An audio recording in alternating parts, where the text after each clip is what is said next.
Saudamos os irmãos em nome do Senhor Jesus, recebemos a todos com muita alegria nessa manhã para o último domingo de 2017.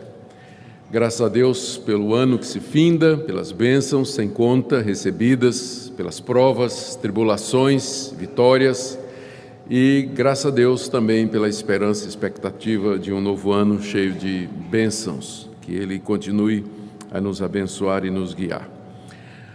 Hoje pela manhã nós temos classe única, eu farei a exposição de Marcos 3, de 20 a 30, dando continuidade à nossa série de mensagens naquele evangelho, e no culto da noite, então nós teremos uma mensagem apropriada à ocasião, referente às bênçãos do ano findo e às perspectivas de bênção no ano vindouro. Mas pela manhã nós vamos continuar o estudo desse evangelho querido, Evangelho de Marcos, capítulo 3, de 20 a 30. E no final, nós vamos ter oportunidade para perguntas e respostas a respeito dos temas que serão aqui discutidos. Marcos, capítulo 3, de 20 a 30. A blasfêmia dos escribas. Então Jesus foi para casa. Não obstante, a multidão afluiu de novo, de tal modo que nem podiam comer. E quando os parentes de Jesus ouviram isso, saíram para o prender, porque diziam: está fora de si. Os escribas que haviam descido de Jerusalém diziam: ele está possesso de Beelzebul, e é pelo maioral dos demônios que expele os demônios. Então, convocando-os Jesus, lhes disse por meio de parábolas: como pode Satanás expelir Satanás? Se um reino estiver dividido contra si mesmo, tal reino não pode subsistir. Se uma casa estiver dividida contra si mesma, tal casa não poderá subsistir. Se, pois, Satanás se levantou contra si mesmo e está dividido, não pode subsistir, mas perece. Ninguém pode entrar na casa do valente para roubar-lhe os bens, sem primeiro amarrá-lo, e só então lhe saqueará a casa. Em verdade vos digo que tudo será perdoado aos filhos dos homens, os pecados e as blasfêmias que proferirem, mas aquele que blasfemar contra o Espírito Santo não tem perdão para sempre, visto que é réu de pecado eterno. Isso porque diziam: está possesso de um espírito imundo. Até aqui, queridos, a leitura da palavra de Deus. Vamos orar? Ó Deus querido, nosso Senhor, Criador, sustentador e Redentor, bendizemos o Teu nome na manhã desse dia, gratos por tudo que o Senhor nos tem dado e feito. E agora, Senhor, nós pedimos a iluminação do Teu Espírito Santo para compreendermos a Tua palavra e o seu significado para nós hoje. Pedimos que o Senhor nos alimente espiritualmente com a verdade, que o Senhor nos restaure, instrua, corrija, discipline, oriente, tudo de acordo com a necessidade de cada um que o Senhor conhece tão bem. Pois Tu és o nosso Deus, Tu sondas o nosso interior, Tu nos conheces verdadeiramente. Pedimos estas bênçãos em nome de Jesus. Amém. Queridos, aqui nessa passagem, Marcos narra mais um dos conflitos que Jesus teve com os líderes religiosos de sua época. Desde o capítulo 2, ele vem narrando esses encontros e embates de Jesus com os escribas e fariseus em particular, sobre várias questões. Discutiram a respeito da guarda do sábado, discutiram a respeito de Jesus comer com os publicanos e pecadores, discutiram a respeito de Jesus perdoar pecados, discutiram a respeito do jejum. Praticamente Jesus não podia se movimentar para lugar nenhum, dar um passo sem que os escribas e fariseus fizessem alguma crítica, algum reparo ou o condenasse por alguma palavra ou atitude dele. Dessa feita, a questão toda gira em cima da origem do poder de Jesus. De onde vinha o poder de Jesus para fazer aqueles sinais e prodígios que ele fazia, especialmente a expulsão de demônios? Os conflitos, eles vão ficando cada vez mais intensos no decorrer do livro de Marcos, até culminar naquela última semana de Jesus em Jerusalém, quando finalmente os escribas e fariseus, junto com os saduceus, herodianos, toda a liderança do povo judaico, resolvem entregar Jesus às autoridades sob a acusação de blasfêmia, é uma acusação religiosa, e de sedição política, de sedição contra o imperador, que era uma acusação política.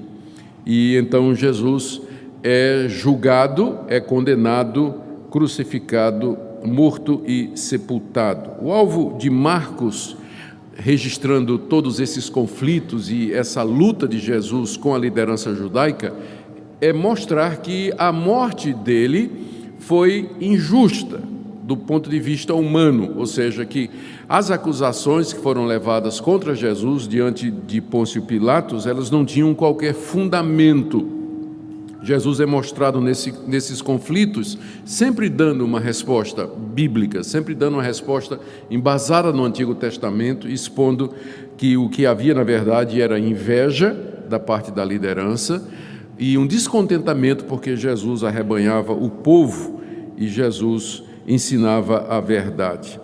Marcos quer mostrar também que aquele que morreu crucificado debaixo do poder de Pôncio Pilatos e rejeitado pelo seu próprio povo, era na verdade o poderoso Filho de Deus, e que tudo aquilo aconteceu porque ele voluntariamente se sujeitou aos sofrimentos da sua paixão para poder redimir o seu povo.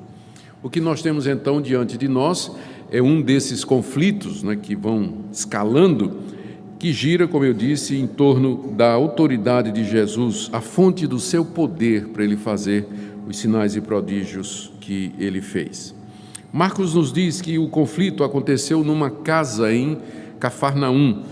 Está aí no verso 20. Então, ele foi para casa. Esse então aí liga com o que vem antes, dando sequência. O que aconteceu antes? Jesus tinha passado a noite orando no monte.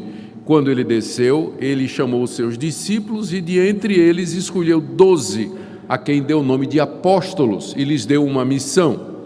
Depois de completar essa fase importante do seu ministério, foi o que vimos na última mensagem, Jesus então volta para Cafarnaum, que era a cidade que margeava o Mar da Galileia e onde Jesus tinha sua base de atividades. É de lá que ele saía para pregar nas diversas aldeias daquela região.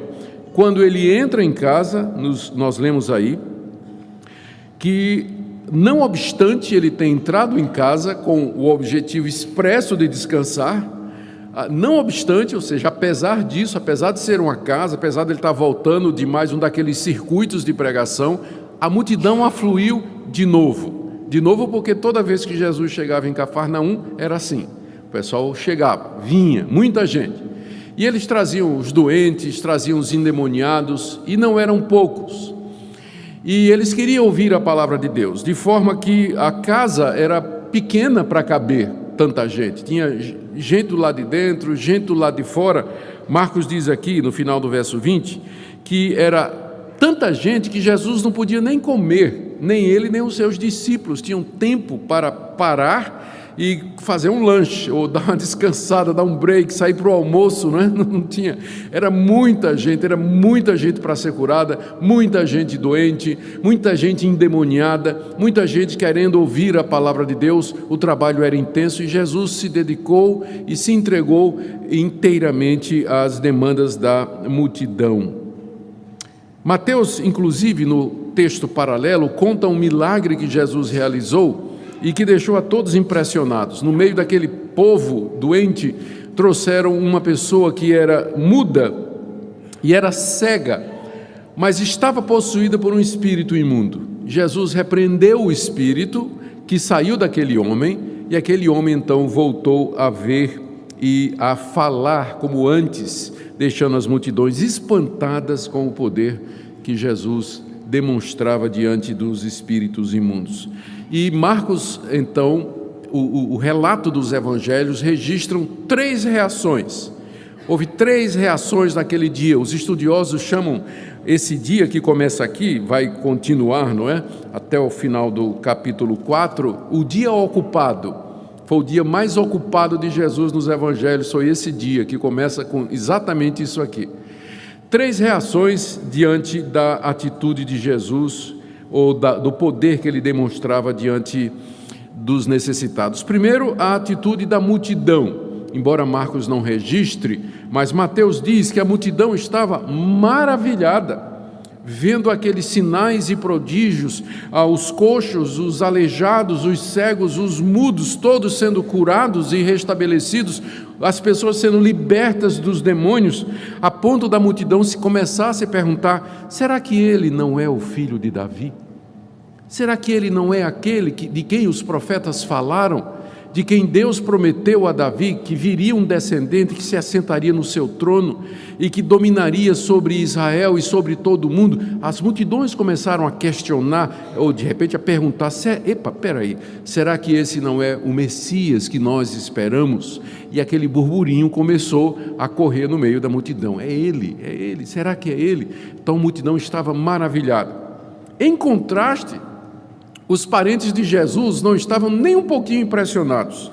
Marcos diz aí no verso 21 que quando os parentes de Jesus ouviram isso, ouviram as notícias do que estava acontecendo em Cafarnaum, saíram lá de Nazaré, onde eles moravam, para o prender, porque diziam: está fora de si. A interpretação, infelizmente, de Maria e dos irmãos de Jesus a essa altura, que não acreditavam nele, é que ele tinha pirado, não é? Ele tinha enlouquecido, porque como era possível? Ele tinha chegado a um extremo, a um fanatismo de se dedicar àquelas coisas, a fazer aquelas coisas, que não tinha tempo nem para descansar, nem de comer. Que absurdo! E os parentes de Jesus, preocupados com a integridade física de Jesus, preocupados com o nome da família, não é? Porque estava correndo a explicação de que ele tinha ficado doido, né, para estar fazendo tudo aquilo ali. Os parentes de Jesus vêm para levá-lo para casa, se possível ou se necessário, à força, porque o verbo que é usado aqui no grego significa isso, de encarcerar alguém ou constranger alguém por meio da força a fazer alguma coisa que a pessoa não quer. Então, Maria, não é, que sabia quem ele era, mas que talvez confusa nessa altura, e os próprios irmãos de Jesus que não criam nele, quem sabe mais alguém da família, um tio, primo, eles todos chegaram em caravana ali para buscar Jesus e resgatar Jesus lá do meio daquela situação, porque ele tinha ficado fora de si. Mas havia uma terceira reação também que Marcos nos registra no verso 22. Os escribas que haviam descido de Jerusalém diziam: ele está possesso de Beelzebu. Ele não está doido não, gente, ele está endemoniado. Ele não está doido não, ele está endemoniado. E é pelo maioral dos demônios que ele expele os demônios. A figura de Jesus, o ministério de Jesus, as obras de Jesus, as palavras de Jesus sempre provocaram diferentes reações e respostas das pessoas. Até hoje, livros são escritos, filmes são feitos, documentários são publicados, sempre perguntando quem de fato era Jesus de Nazaré. Quem era aquele homem que impressionou as multidões há 2000 anos atrás, que começou um movimento religioso que se tornou a maior religião do mundo, com perto de 3 bilhões de adeptos hoje? Quem era aquela pessoa? De onde veio o seu carisma? Qual a origem da sua autoridade? O que é que havia nele? Então, essa é a pergunta com a qual todo ser humano se defronta. Você tem que ter uma resposta para essa questão: quem era Jesus Cristo? E aqui nós temos 3. A multidão maravilhada, questionando: será que esse é o filho de Davi? Os parentes dizendo: ele pirou, né? Ele está doido. E os adversários dizendo que ele estava endemoniado. Marcos foca nessa terceira explicativa, essa terceira explicação que é dada pelos escribas e fariseus de que Jesus estava possuído por um demônio e que essa era a fonte da autoridade dele para fazer os sinais e prodígios. Vamos dar uma olhadinha nessa declaração dos fariseus, dos escribas. Marcos nos diz aqui no verso 22 que eles haviam descido de Jerusalém. Os escribas eram copistas da lei. Os escribas têm origem com Esdras. Lá no Antigo Testamento, Antes da invasão dos assírios e dos babilônicos, a religião dos judeus se concentrava no templo, na oferta e no sacrifício de animais a Deus. O templo era um grande açougue, de onde jorrava sangue o dia todo daqueles animais que eram trazidos pelos israelitas como propiciação pelos seus pecados, sacrificados pelos sacerdotes e levitas. Quando o templo foi destruído 600 anos antes de Cristo e o povo de Israel foi levado cativo para a Babilônia e para a Síria e para a Babilônia, eles não podiam mais oferecer sacrifícios. O templo estava destruído, o altar estava destruído, não tinha mais sacerdotes, não tinha mais levitas. Então houve uma mudança de foco no judaísmo do Antigo Testamento. O foco passou a ser a leitura da lei. Como eles não tinham templo, lá na Mesopotâmia, lá no cativeiro, eles criaram as sinagogas. Eles se reuniam todos os sábados para ler a lei de Moisés e estudar a lei de Moisés, chegando ao ponto de dizer que aquilo substituía os sacrifícios. Só que então, à medida que as sinagogas eram criadas, precisava de gente para ensinar a lei ao povo, para ler a lei de Moisés e explicar ao povo. Precisava de gente para copiar. Hoje em dia, para nós, a gente não entende a dificuldade daquela época, que livro é a coisa mais fácil do mundo. A gente, inclusive, pode imprimir em casa num computador, fazer um livreto. Mas naquele tempo, livros eram caros e difíceis. Havia toda uma arte de copiar ou de escrever que era dominada pelos escribas. E surgiram então estes copistas dentro da nação de Israel para fazer cópias do rolo da lei, para que fossem lidos nos sábados para o ensino do povo de Deus. E aí é a origem dos escribas. Os escribas eram estes copistas que, de tanto copiar o texto bíblico, eles memorizavam o texto bíblico e sabiam explicar o texto bíblico e dar explicações. Eles eram os técnicos em interpretação bíblica, e eles tinham uma grande influência. O primeiro deles foi Esdras. E depois de Esdras, outros copistas vieram. A maioria deles era da seita dos fariseus, que surge somente 400 anos depois dos escribas, durante a revolta dos Macabeus. Os fariseus eram um partido religioso que era contra o domínio da nação de Israel pelos romanos, pelos gregos, era contra a helenização, a aculturação, contra os costumes estrangeiros, queriam manter a pureza da religião hebraica, daí o nome fariseu, que em hebraico significa separado, é isso que a palavra fariseu significa. E muitos desses fariseus se tornaram escribas. É por isso que nos evangelhos você encontra os dois associados, onde está o escriba, está o fariseu. Eles estavam juntos. Escriba refere-se à profissão, fariseu à filiação religiosa. Nem todo fariseu era escriba e nem todo escriba era fariseu, mas geralmente eram uma e a mesma pessoa. E a sede deles era em Jerusalém.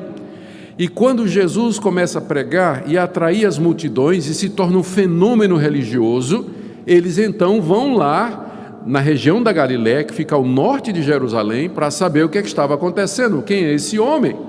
De onde vem a autoridade dele? O que é que ele está ensinando? Será que ele está ensinando de acordo com a lei de Deus? Porque nós conhecemos a lei de Deus, nós somos os escribas, nós somos os fariseus. Mas e esse quem é? O que é que ele ensina?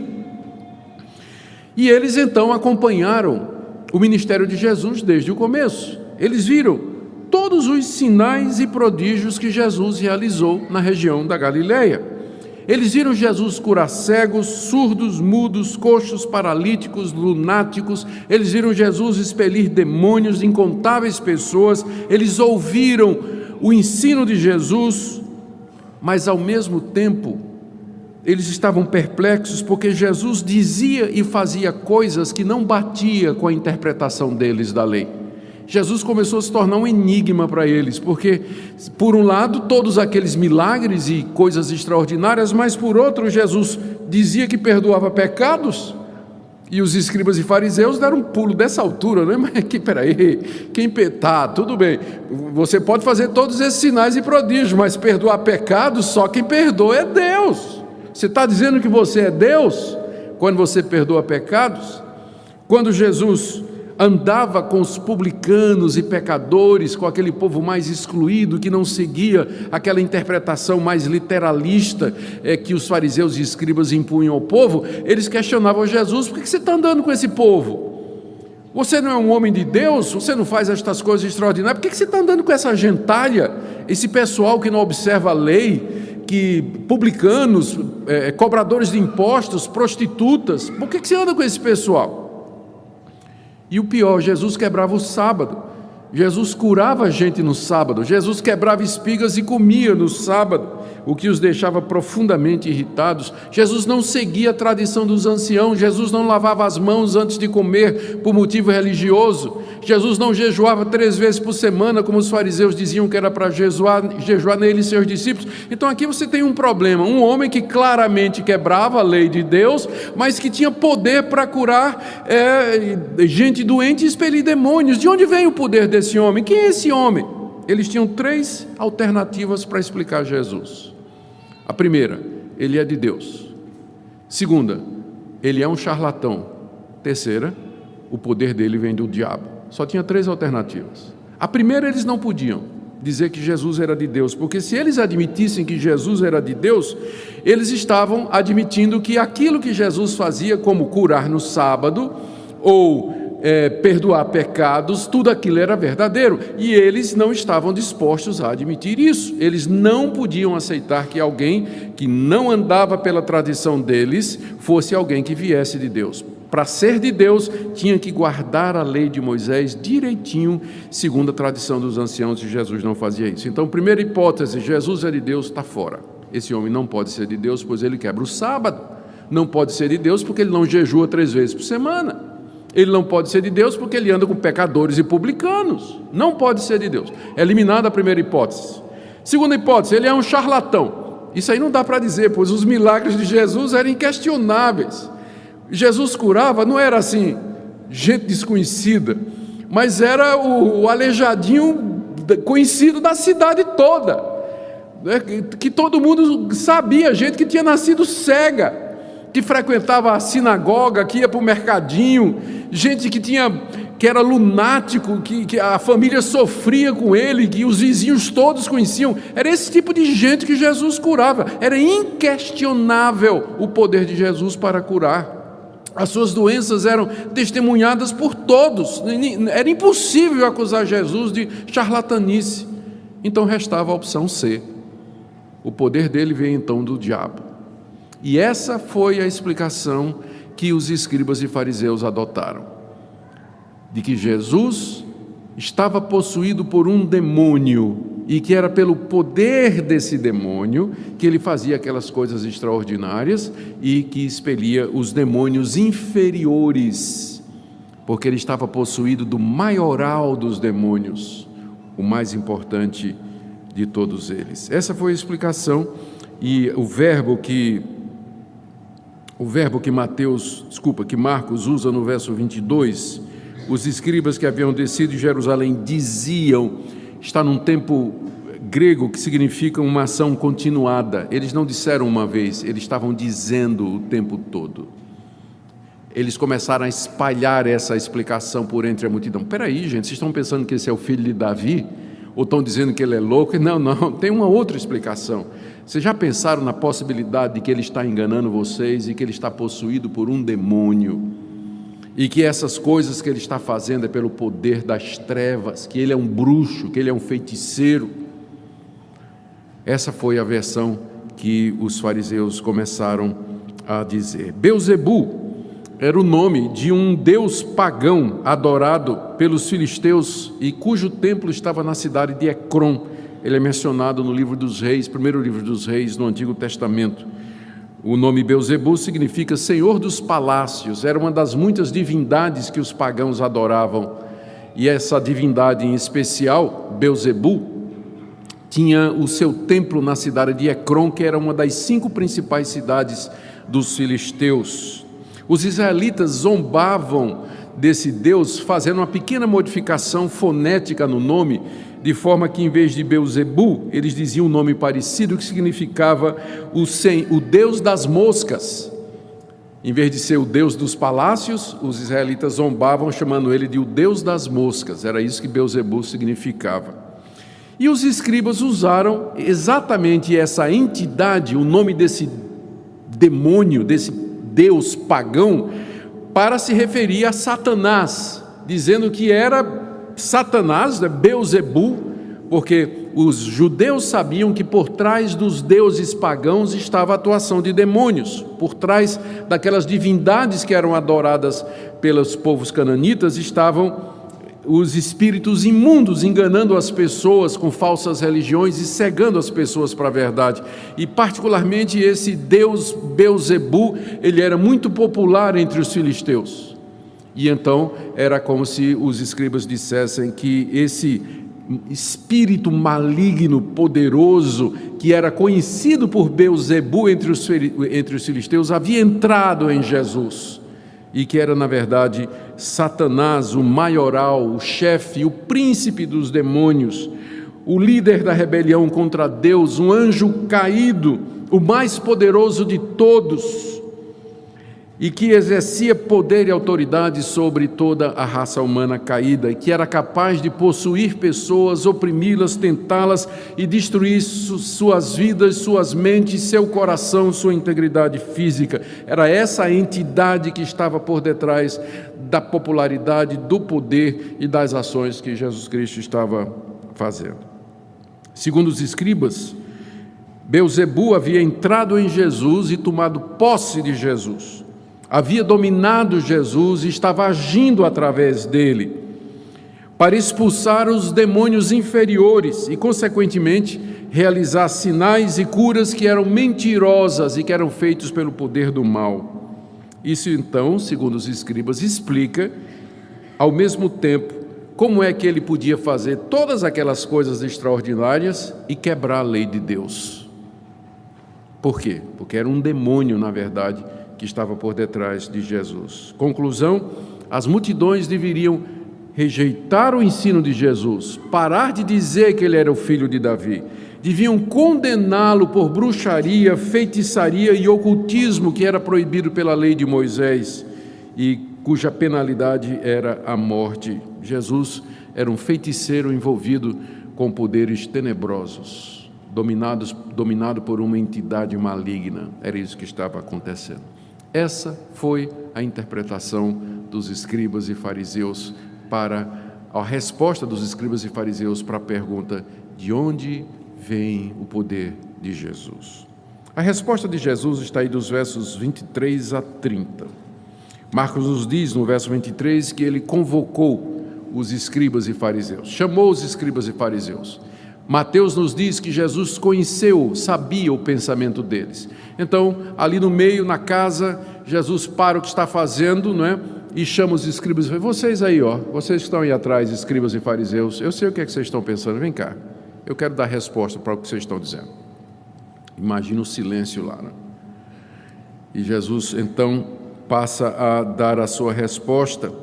Ele expõe a tolice da interpretação deles com a seguinte pergunta, verso 23, Jesus convoca-os e lhe diz por meio de parábolas: como pode Satanás expelir Satanás? Que explicação? Vocês não têm uma explicação melhor?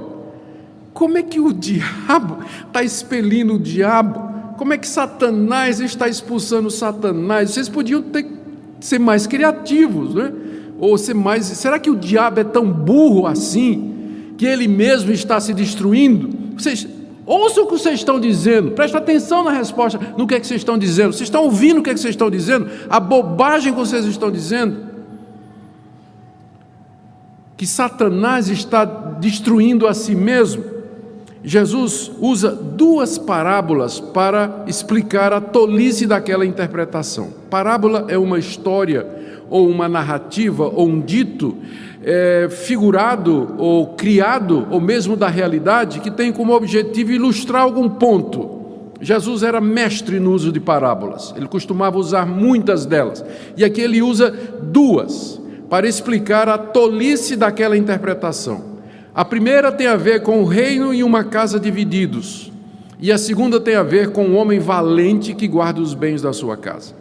Ele usa essas duas parábolas para mostrar a tolice da interpretação de que o seu poder era de um demônio e que ele estava possuído por esse. Primeira parábola está aí, do verso 24 a 26, e tem a ver com o reino e uma casa divididos. Jesus diz assim, depois de dizer, como pode Satanás expelir Satanás, ele diz, se um reino estiver dividido contra si mesmo, tal reino não pode subsistir. E se uma casa estiver dividida contra si mesma, tal casa não poderá subsistir.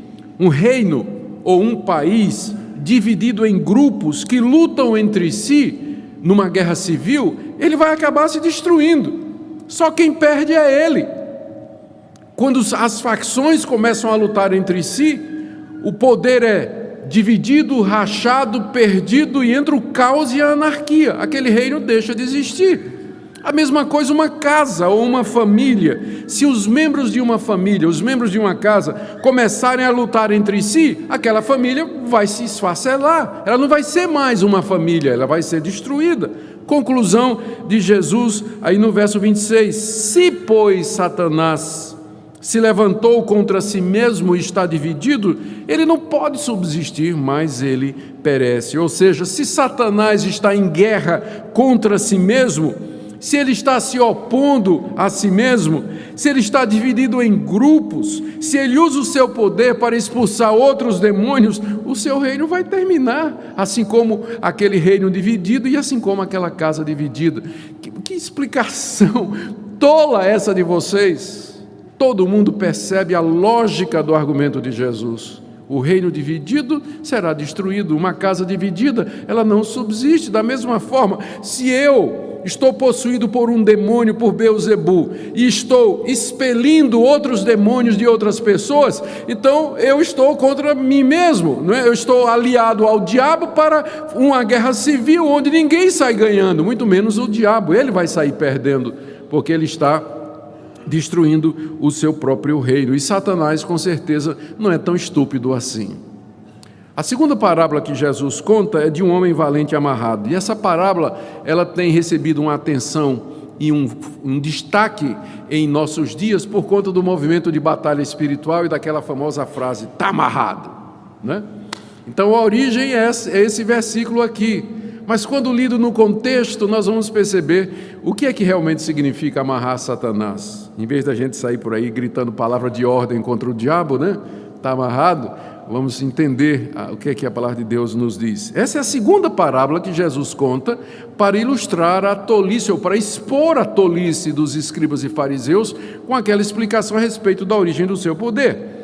Ele diz no verso 27, ninguém pode entrar na casa do valente para roubar-lhe os bens, sem primeiro amarrá-lo, e só então lhe saqueará a casa. O que Jesus está dizendo é que ninguém pode entrar na propriedade de um homem valente, de um homem forte, e roubar as coisas que ele tem, os seus bens, a sua propriedade, os seus víveres, sem primeiro amarrá-lo, porque o homem é valente, o homem é forte. Se você entrar na casa dele e ele pegar você entrando ali, você não dá conta, não é?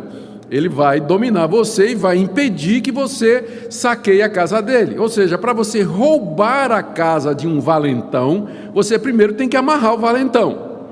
Se você não amarrá-lo primeiro, imobilizá-lo, restringi-lo, não tem como você roubá-lo, porque ele não vai deixar.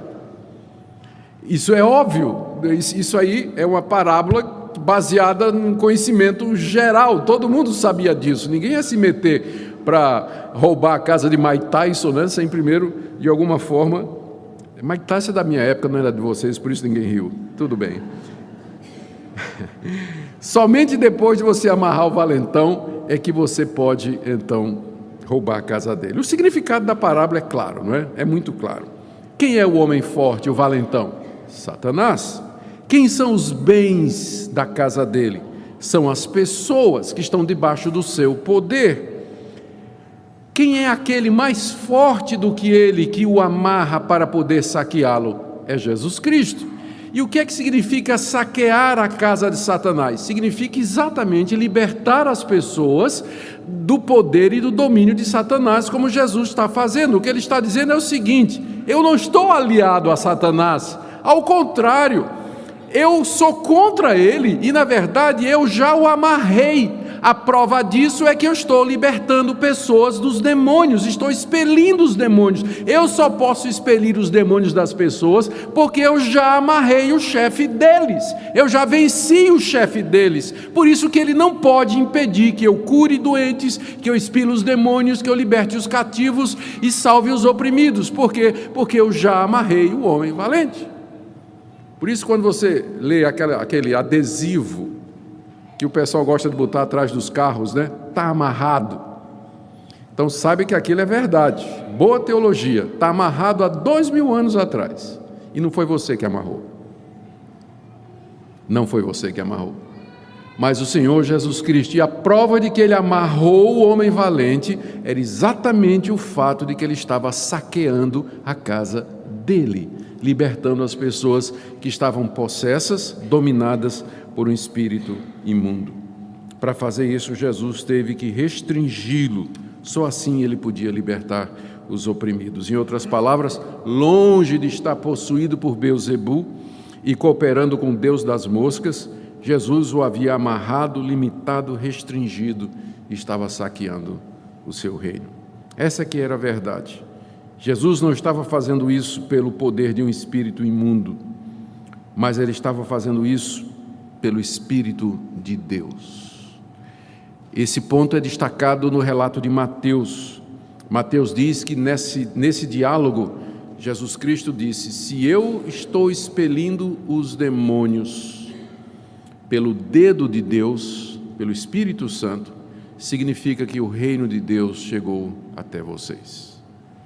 Eu não estou aliado a Beelzebu, mas é pelo poder do Espírito Santo que habita em mim que eu estou fazendo estas coisas. A partir daí, do verso 28 a 30, Jesus passa uma condenação severa sobre os escribas e fariseus, porque o que eles haviam dito era extremamente sério, extremamente sério. O Senhor Jesus os acusa deles terem cometido um pecado que jamais teria perdão. Deus não os perdoaria por aquilo que eles tinham dito, por aquela interpretação e por dizer aquelas coisas diante da multidão de que Jesus estava possuído pelo Deus das moscas, por Beelzebu, por Satanás, o maior dos demônios. Eles não seriam perdoados. Jesus começa com uma declaração que tem que receber a devida atenção nossa, que é uma declaração de boas notícias no verso 28. Ele diz: em verdade, eu digo a vocês, que tudo será perdoado aos filhos dos homens, os pecados e as blasfêmias que cometerem. Aqui está o Evangelho, aqui estão as boas novas, que tudo será perdoado aos homens, todos os pecados que eles cometerem e todas as blasfêmias que eles proferirem. Todos os pecados, idolatria, feitiçaria, imoralidade, mentira, roubo, malícia, assassinato, maledicência, qualquer pecado, todo ele será perdoado por Deus aos homens. Deus vai perdoar todos os pecados, não há distinção, não há pecado que esteja fora do alcance do perdão de Deus. Essa é a boa notícia do Evangelho e você deveria receber com alegria. Há perdão para você. E não só pecados. Jesus diz aqui, até mesmo qualquer blasfêmia.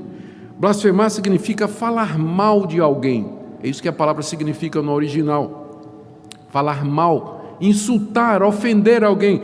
Jesus disse, até mesmo as blasfêmias serão perdoadas aos filhos dos homens, ou seja, blasfêmias contra Deus. Falar mal de Deus, negar a Deus, zombar de Deus, insultar a Deus, ofender a Deus. Mateus, inclusive, acrescenta blasfêmia contra Deus e contra o Filho do Homem. Ou seja, mesmo as ofensas dirigidas a Jesus Cristo, ofensas dirigidas ao Filho de Deus, isso será perdoado aos homens. E essa de fato é uma boa notícia para nós pecadores, porque nós cometemos muitos pecados e nós dizemos coisas que não devíamos dizer. A boa notícia é essa, vou repetir: tudo será perdoado aos filhos dos homens. É claro que essa declaração não significa que no final Deus vai perdoar todos os homens e que todos serão salvos. Jesus não está ensinando universalismo aqui. Está implícito aqui que Deus vai perdoar todo e qualquer pecador que se arrepender. A ênfase aqui não é no universalismo, mas no fato de que uma pessoa arrependida, ela vai ser perdoada de qualquer pecado e blasfêmia que ela teria proferido e dito e cometido. O arrependimento de pecados e a fé em Jesus Cristo são claramente ensinados nesse Evangelho como sendo condição para a vida eterna. Nós vimos isso no começo do Evangelho, quando nós começamos a ver o Evangelho de Marcos, capítulo 1, verso 15, Jesus dizendo: o tempo está cumprido e o reino de Deus está próximo, arrependei-vos e crede no Evangelho. Porque sem arrependimento e crença e fé no Evangelho, ninguém vai ser salvo. E se você se arrepender e crer no Evangelho, todos os pecados e blasfêmias que você disse e proferiu serão perdoados. Essa é a boa notícia. Deus vai fazer isso. Mas, agora vem a má notícia. Existe um único pecado que Deus não vai perdoar. Verso 29. Aquele que blasfemar contra o Espírito Santo não tem perdão para sempre, visto que é réu de pecado eterno. Essa é a única exceção na declaração geral de que todos os pecados e blasfêmias serão perdoados aos homens. A exceção, disse Jesus, é a blasfêmia contra o Espírito Santo. O que é essa blasfêmia contra o Espírito Santo e por que ela não tem perdão? Blasfemar contra o Espírito Santo, Marcos explica, né? Ainda bem que Marcos explicou, está no verso 30. Isso porque diziam: está possesso de um espírito imundo. Então, o que é blasfemar contra o Espírito Santo? Significa declarar conscientemente que Jesus fez o que fez e que ele era o que era, porque estava possuído por um espírito imundo, que Jesus era um endemoniado, que ele fez aquelas coisas que ele fez pelo poder do diabo, que seus sinais e prodígios eram uma demonstração do poder maligno das trevas. Como Jesus estava cheio do Espírito Santo e fazia os seus sinais e prodígios pelo poder do Espírito Santo e ensinava pelo Espírito Santo, então essa declaração de que ele estava possuído de Beelzebu era uma blasfêmia direta contra o Espírito Santo. Era como se chamasse o Espírito Santo de diabo. Era como se insultasse o Espírito Santo de ser o Deus das moscas, Beelzebu, aquela entidade pagã. Quem cresce isso e afirmasse isso, mesmo diante das evidências, como os escribas e fariseus, essa pessoa seria réu do pecado eterno, ou seja, culpado de um pecado cujo castigo haveria de durar por toda a eternidade, sem perdão, sem remissão, sem pausa, sem alívio, mas uma condenação e um sofrimento eternos. Essa é a blasfêmia contra o Espírito Santo. E por que isso não teria o perdão de Deus? A razão é que uma pessoa que chega nesse ponto de conscientemente declarar que Jesus era um endemoniado, ela já passou do ponto de conversão, humanamente falando. Já passou do ponto de conversão. Vou pegar um exemplo que me vem à cabeça aqui, não sei se vai ajudar, porque eu viajo muito, né? Então eu sei que na hora de decolar, o piloto tem até uma certa distância para alcançar uma certa velocidade. Se ele passar daquela distância e o avião não alcançou uma certa velocidade, ele não vai decolar. Então ele tem que abortar a decolagem. Ele passou do ponto em que voar era possível, e ali não tem mais jeito, ele tem que parar. Então existe um ponto em que você resiste a Deus, um ponto em que você blasfema contra Deus, em que você ofende a Deus, e se você passar daquele ponto não tem mais volta. Cai em Romanos 1, por isso Deus os entregou. Deus disse, então está bem. Então quem faz isso, quem chega a esse ponto de dizer que Jesus era possuído por um espírito maligno, essa pessoa passou do ponto de conversão. Dali para frente não tem mais volta. Ela não vai se arrepender, ela não vai abrir os olhos, ela não vai querer voltar atrás. Dali para frente é só mais cegueira, dureza de coração, até que finalmente ela seja precipitada no juízo eterno, de onde não terá perdão. Essa que é a blasfêmia contra o Espírito Santo. Eu quero tirar várias lições dessa passagem para nós, queridos, já me encaminhando para a conclusão. Primeiro, o texto é muito rico. O que a gente pode aprender aqui? Sem dúvida, em primeiro lugar, a realidade do mundo espiritual que nos cerca. Por conta dos abusos que são cometidos por determinadas igrejas evangélicas, explorando toda essa questão de possessão demoníaca, libertação, quebra de maldições, guerra espiritual, a nossa tendência como reformados é ir para o outro lado e a gente simplesmente perde de vista que a Bíblia diz que essa realidade existe. O fato de que as pessoas usam o ensino bíblico erradamente, não quer dizer que não haja um ensino bíblico correto a respeito disso. E a Bíblia é muito clara sobre a realidade de Satanás, sobre a realidade de espíritos malignos que estão por detrás dos deuses que são adorados no paganismo. Ninguém se iluda, por detrás da idolatria, está muito claro aqui, com o uso de Beelzebu, para se referir a Satanás. Beelzebu era uma entidade pagã. Então é muito claro que por trás das religiões idolátricas e metidas com oculto, está a atuação de demônios. Não tem esse negócio de religião inocente, de gente inocente, não. Estão lidando com poderes das trevas. E nós precisamos estar conscientes disso. A nossa mente secularizada, da nossa sociedade ocidental moderna, ela tende a explicar os fenômenos todos à luz das explicações científicas. A gente simplesmente como que elimina de cara a possibilidade do sobrenatural. Diante do comportamento de certas pessoas, a gente, o sujeito matou o pai e a mãe, o gato, o cachorro, estripou o passarinho, ainda deu 3 tiros na polícia e depois se suicidou. A gente vai procurar uma explicação psicológica. Pode ser que não seja psicológica. Pode ser que tenha uma explicação sobrenatural, não é verdade? Para o comportamento de certas pessoas. Fulano de tal era um marido exemplar, fiel, isso aqui, de repente descobriram, o cara vem traindo a mulher não sei quantos anos. Não, vamos explicar isso assim, porque o mundo está difícil, carência, né? Baixa estima e tudo mais. Sim, mas o mundo não é só feito disso aí. Existe uma realidade espiritual por trás do comportamento humano, dos movimentos das nações, das atitudes das pessoas, de tudo isso que a gente vê. A gente não pode perder isso de vista. A Bíblia nos adverte o tempo todo: diabo, vosso adversário, vigiai e orai. A nossa luta não é contra carne e sangue, mas contra principados e potestades. Essa é a primeira lição. Segundo, fica claro que nesse mundo espiritual, Satanás é o maioral e ele tem um plano, ele tem um propósito. Ele tem poder, ele tem autoridade. Ele quer oprimir, ele quer possuir as pessoas, destruí-las física, moral e espiritualmente.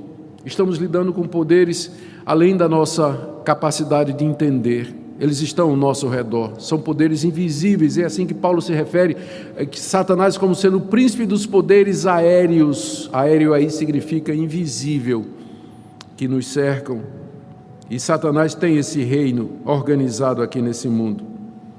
Terceira coisa que o texto nos ensina é que Jesus já obteve a vitória decisiva nessa luta espiritual. Com a sua vinda, encarnação, morte e ressurreição, Cristo amarrou Satanás, como ele nos ensina aqui. Ele restringiu o Senhor das moscas, que não pode mais continuar a enganar as nações como ele fazia com os filisteus em Ecrom.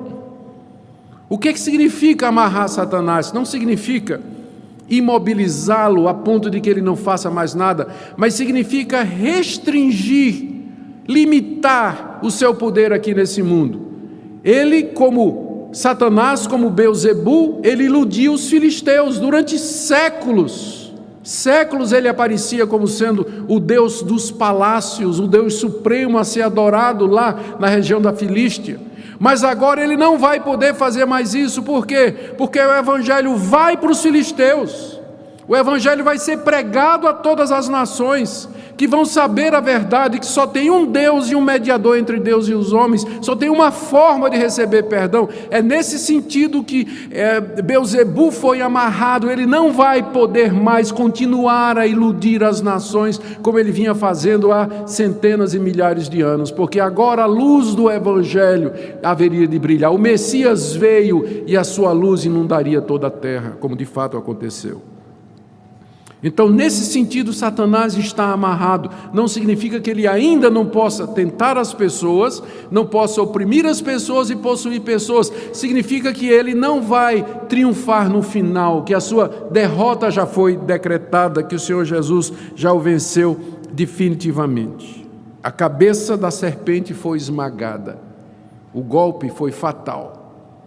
É só uma questão de tempo agora. Quarta lição: que há perdão para todos os pecados e blasfêmias dos homens. Deus haverá de perdoar todos os verdadeiramente arrependidos. Eu não sei que tipo de pecado você cometeu, que tipo de bobagem você andou pensando, que tolice você disse, mas se você se arrepende verdadeiramente dos seus pecados e crê no Evangelho, que Jesus estava cheio, era do Espírito Santo e que Ele era o Filho de Deus, o Filho de Davi, o Redentor do mundo, há perdão para você. Quinta lição que nós aprendemos aqui é sobre a natureza da blasfêmia contra o Espírito Santo. O que eu tenho encontrado de pessoas angustiadas, que mandam mensagem, perguntam, conversam, dizendo: pastor, estou com medo que eu cometi a blasfêmia contra o Espírito Santo. Por que você cometeu a blasfêmia contra o Espírito Santo? Pastor, porque apareceu um profeta lá na minha igreja, ele começou a dizer que tinha tido umas revelações, umas visões, e eu comecei a questionar se aquilo era verdade. Ele me disse assim: cuidado para não blasfemar contra o Espírito Santo. Pastor, estou com medo de ter blasfemado contra o Espírito Santo. Não, meu irmão, uma pessoa que tem medo de blasfemar contra o Espírito Santo, ela nunca blasfemou contra o Espírito Santo, porque um dos sinais de que uma pessoa blasfemou contra o Espírito Santo é que ela não está nem aí. Ela está tão endurecida que ela não está nem mais preocupada com essas coisas. Ela está tão cega que ela não percebe o perigo e o risco que ela está correndo. Então a boa notícia é: se você acha que você blasfemou contra o Espírito Santo, a boa notícia é que você não blasfemou, porque se tivesse blasfemado, você não estava nem preocupado com isso. Você já tinha passado daquele ponto em que a sua consciência ainda é sensível às coisas de Deus. João fala do pecado contra a morte, que também não tem perdão. Está lá na 1 de João 5, 16 e 17. São as duas únicas vezes em que esse pecado é mencionado na Bíblia, nos Evangelhos e na primeira carta de João. Sexta lição, e eu quero que você preste atenção aqui.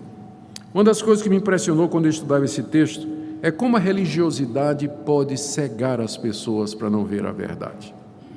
Os escribas e fariseus eram extremamente religiosos. Eles faziam orações 3 vezes por semana.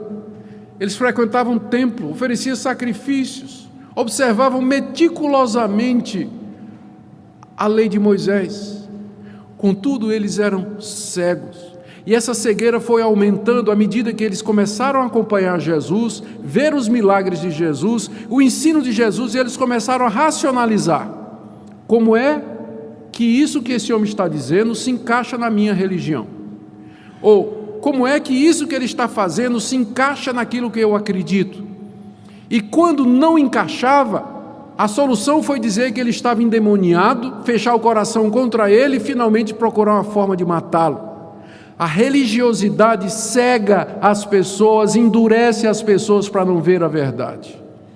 E eu tenho muito medo disso. Uma coisa que eu peço a Deus sempre é que Ele não deixe que, à medida que os anos passam, e eu vou ficando um crente mais antigo, né?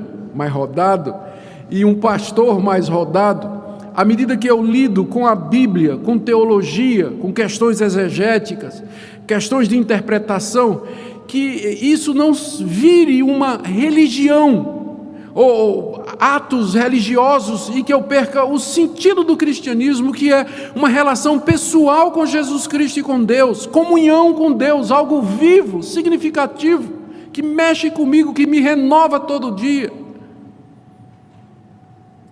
Esse era um perigo que eu encontrei no seminário, por exemplo. Quando eu entrei no seminário, eu era um jovem pregador, ardoroso, fervoroso, lia e orava, lia a Bíblia e orava 2, 3 horas por dia. E eu não queria entrar no seminário porque eu sabia que isso aí ia acabar. Tem até uma piadinha que a gente conta, infame, é verdade. Mas como eu não contei nenhuma hoje, seminarista, primeiro ano, no internato do seminário, de noite, na hora de dormir no internato, abri o caderninho onde tinha a listinha. Ele dizia, Senhor, ele veio do interior.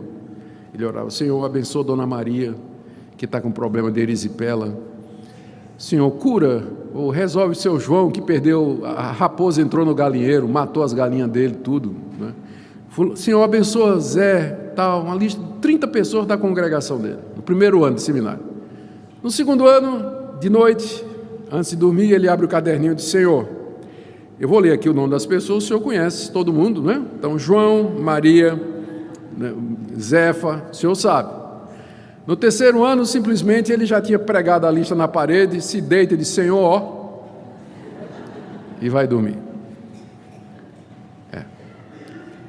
Não existe um lugar onde mais perigoso para você perder o calor e a sensibilidade da sua relação com Deus do que no seminário. E depois disso, na sua própria igreja, quando você faz do seu relacionamento com Deus uma religião. A verdade está na sua cara, diante de você, e você não percebe. Pessoas que resistem e que racionalizam. Era o que aconteceu com os escribas e fariseus. E o meu receio é exatamente esse. Os escribas acompanharam Jesus desde o início, viram sinais e prodígios, ouviram seus ensinos, viram seu caráter santo e puro, mas Jesus não encaixava na sua tradição. Jesus não se encaixava na maneira como eles sempre fizeram as coisas. Nós sempre fizemos desse jeito, e esse homem está trazendo coisa nova. Nós não queremos isso. Aos poucos foram se fechando para Jesus, até que finalmente chegaram ao ponto de o considerarem um endemoniado. Religiosidade faz isso. O endurecimento e a cegueira são graduais. Por isso que há tantas advertências na Bíblia. Querido, abra os olhos para ver a realidade espiritual do conflito ao seu redor. Não permita que a realidade materialista, secularizada da nossa sociedade, cegue você para ver, por um lado, sem dúvida, a ação maligna, mas por outro, a ação sobrenatural de Deus na nossa história, interferindo nos acontecimentos, guiando as circunstâncias. Não dê lugar ao diabo pela falta de vigilância. Não tome por certo de que o fato de que você está na igreja, sua família sempre foi daqui, que seus avós foram daqui, que essa igreja foi fundada por um ancestral seu, ou que todo mundo aqui lhe ama e lhe conhece. Não tome por certo que o seu relacionamento com Deus está resolvido, porque estas coisas, elas não são segurança de nada, absolutamente. Também, querido, não receie examinar e julgar as manifestações espirituais com medo de blasfemar contra o Espírito Santo. Você não está blasfemando contra o Espírito Santo se você questiona a genuinidade de determinadas línguas, profecias, visões e revelações. Só tem uma coisa que você não pode, só tem os únicos milagres, profecias e revelações que você não pode questionar são esses que estão escritos. O que está escrito aqui você não pode questionar.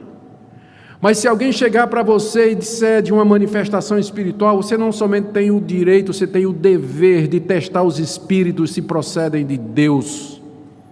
Examinai todas as coisas e retende o que é bom. Não é pecado você querer saber, você examinar, porque há muitos enganadores no mundo e nós acabamos de ver a realidade de Belzebu, o deus das moscas, enganando os filisteus se passando por Deus. Confie na vitória de Cristo e no triunfo final do Messias. Ele já amarrou o diabo. Você não precisa mais amarrar o diabo. Pare com isso. Você não precisa amarrar o diabo. Ele já está. Viva essa realidade da vitória de Cristo e, confiado nele, enfrente Satanás, enfrente a tentação e diga não, não, e fique firme na vitória do Senhor. E por fim, há perdão para os seus pecados e blasfêmias. Boa notícia. Esse é o Evangelho da Graça. Amém? Oremos. Ó Senhor, te damos graças por tua palavra tão rica. Te damos graças pela obra completa do teu Filho Jesus, porque ele amarrou o Deus das moscas, porque ele não é nada mais do que isso, Deus das moscas. Damos graças pela vitória final do nosso Mestre sobre Satanás e os seus anjos caídos. Te damos graças porque o Senhor haverá de nos levar em triunfo no dia final. Te damos graças porque em breve Cristo esmagará Satanás debaixo dos nossos pés. Te damos graças porque ele será lançado para sempre no lago de fogo e enxofre juntamente com os anjos caídos. Senhor, dá-nos discernimento, sabedoria, humildade. Livra-nos do endurecimento, da religiosidade, da cegueira espiritual.